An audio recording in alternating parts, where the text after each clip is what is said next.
వద్దకే ఇంటి వద్దకే వచ్చే పెన్షన్ ఆగిపోయింది. గడప వద్దకే ఇంటి వద్దకే వచ్చే ఇంటి వద్దకే వచ్చే రేషన్ ఆగిపోయింది, పెన్షన్ ఆగిపోయింది. ఈరోజు మళ్ళీ ప్రతి వ్యవస్థలో కూడా ఏం జరుగుతూ ఉందనంటే కరప్షన్ విపరీతంగా పెరిగిపోయింది, డిస్క్రిమినేషన్ అనేది విపరీతంగా పెరిగిపోయింది. తెలుగుదేశం నాయకుల చుట్టూ వీళ్ళంతా తిరుగుతే తప్పనించి రాని పరిస్థితి అని చెప్పి ఏకంగా మెసేజ్ పంపిస్తూ ఉన్నారు. ఈరోజు నిజంగా పాలన అన్నది నిజంగా ఈరోజు ఏం జరుగుతూ ఉందనంటే రోజు కూడా కక్షలు తీర్చుకునే దానికోసము కొట్టడము, చంపడము, ఆస్తులను ధ్వంసం చేయడము కనిపిస్తున్నాయి తప్పనిచ్చి పాలనలో ఏదైనా కూడా మంచి చేయాలి, ప్రజలకు మంచి జరగాలి అన్న ఆలోచన, తాపత్రయం ఎక్కడ కూడా కనిపించని అధ్వానమైన పరిస్థితి ఈరోజు మొట్టమొదటిసారిగా రాష్ట్రంలో సాగుతూ ఉంది. సాంప్రదాయని, సుప్పిని, శుద్ధపోసని అనే ఓ జగన్ ఏం ముఖం పెట్టుకుని విశాఖపట్నం వచ్చావు చెప్పు నాకు. నీ హయాంలో, నీ ప్రభుత్వం పరిపాలనలో ఎల్జీ పాలిమర్స్ గ్యాస్ దుర్ఘటన 2020లో జరిగింది. అప్పుడు సుమారుగా 18 మంది దాకా చనిపోయారు. వారికి నువ్వు ₹1 కోటి ఎక్స్గ్రేషియా ప్రకటించావు. దాని గురించి పాపం వాళ్ళు పోరాటం చేస్తున్నారు. గట్టిగా అడగలేక మౌనంగా ఉండిపోయారు పాపం వాళ్ళు, డబ్బులు అడగలేక నిన్ను. నువ్వు అటువంటి వాళ్ళకి డబ్బులు ₹1 కోటి ఇవ్వలేదు.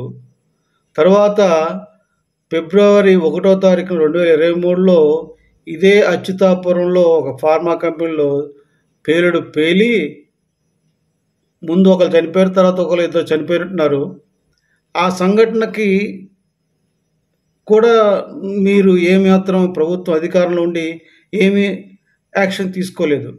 కానీ పవన్ కళ్యాణ్ గారు ఏ రోజైతే ఎల్జీ పాలిమర్స్ దుర్ఘటన జరిగిందో ఆ రోజే పవన్ కళ్యాణ్ గారు డిమాండ్ చేశారు జగన్మోహన్ రెడ్డిని, మిస్టర్ జగన్ సేఫ్టీ ఆడిట్ సరిగ్గా చేయించండి, అధికారులకి చెప్పండి, సేఫ్టీ ఆడిట్ జరగాలి. ప్రతి కంపెనీకి ఏదైనా కావచ్చు, ఏ కంపెనీ సేఫ్టీ ఆడిట్ ఉందో చూడండి, అధికారులు పురమాయించండి, ఇటువంటి సంఘటనలు పునరావృతం కాకుండా చూసుకోండి అని చెప్పి ఆయన పదే చెప్పాడు. కానీ తమరు పాలిమర్స్ కేసు జరిగిన తర్వాత 4 సంవత్సరాలు మౌనంగా ఉన్నారు, ఏమి చేయలేదు, పరిపాలన చేయలేదు.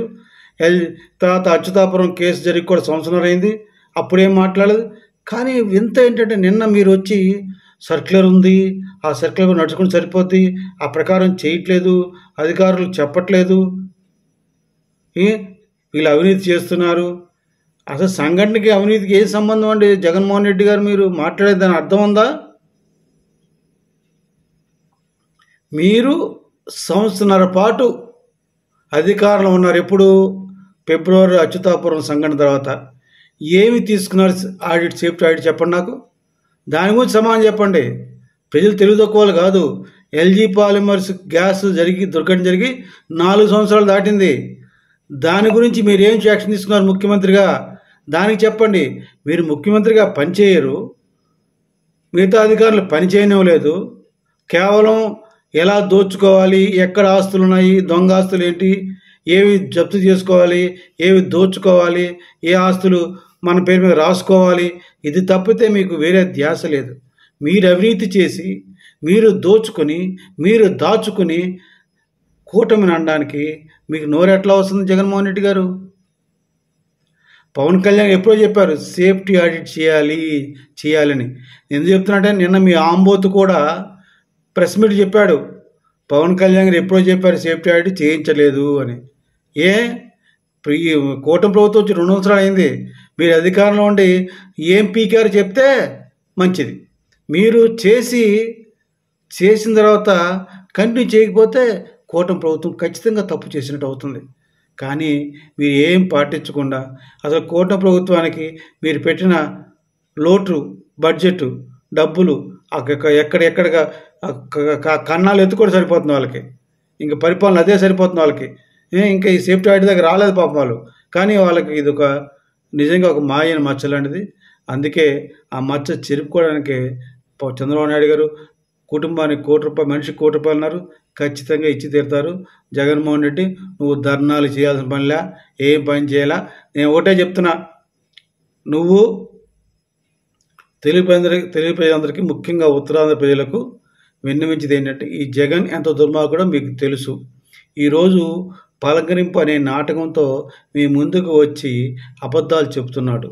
మీరు ఒకటి అడగండి, అప్పుడు 2020లో ఎల్జీ పాలిమర్స్ గ్యాస్ దుర్ఘటనలో చనిపోయిన వారికి ₹1 కోటి ఇస్తానని ప్రకటించిన జగన్మోహన్ రెడ్డి ఇంతవరకు ఇవ్వలేదు. ముందు వాటిని ఇమ్మనండి, ఇచ్చి అప్పుడు ఈ యొక్క అచ్యుతాపురం కేసులో చంద్రబాబు నాయుడు ఇవ్వకపోతే ధర్నా చేయమనండి, ఇచ్చి ఇమ్మనండి, సొంత డబ్బులు ఇమ్మనండి. ప్రభుత్వంలో ఉన్నప్పుడు ఇవ్వకుండా దాటివేశారు కదా, ఇప్పుడు ఇమ్మనండి. ఎందుకు ఇది అది కూడా లెక్క చెప్తాడేమో, నీకు అమ్మఒడి ఇచ్చా, అయ్యఒడి ఇచ్చా, అయితే కాలేజ్ ఫీజు రీయింబర్స్మెంట్ ఇచ్చా, అవన్నీ లెక్క చెప్తాడేమో ఇచ్చినట్టు. మహానుభావుడు జగన్మోహన్ రెడ్డి ఏ లెక్కలు వేయగలడు. ప్రజలు పిచ్చే సామెత ఉంది కదా, ప్రజలు పిచ్చోళ్ళు అయితే ఏదైనా చేస్తారట. ఆ ప్రకారంగా ఇంకోటి కూడా ఉంది సామెత, పెళ్ళి గుడ్డిదైతే ఎలక పాలు తాగిందట, అట్లా సామెత. ఎందుకు చెప్తున్నానంటే ఇటువంటి శుద్ధపోస సాంప్రదాయాన్ని సుప్పిని జగన్మోహన్ రెడ్డి నువ్వు నేను మాట్లాడిన మాట నవ్వు వచ్చింది నాకు. అధికారంలో ఉన్నప్పుడు ఏమీ చేయలేని చవట దద్దమ్మవి ఇప్పుడు నంగనాచి కబుర్లు ఎందుకు మాట్లాడుతున్నావు? అంత అవసరమా జగన్ రెడ్డి? ఒక్కసారి ప్రజలకు అన్నీ తెలుసు, నీ మాట్లాడడం వినేది లేదు, పెట్టేది లేదు. ఇది మాత్రం తెలిపేది గమనించండి. ఇటువంటి ద్రోహిని ఇంకొకసారి పొరపాటును కూడా ఆంధ్రప్రదేశ్లో అసలు మీరు వైజాగ్ రానివ్వడం తప్పొస్తున్నాయి. కాకపోతే చట్ట ప్రకారం న్యాయబద్ధంగా రావాలని వచ్చాడు, చూడడం తప్పలేదు. కానీ ఇతను ద్రోహి అని చెప్తున్నాను. జై జనసేన, భారత్ మాతాకి జై.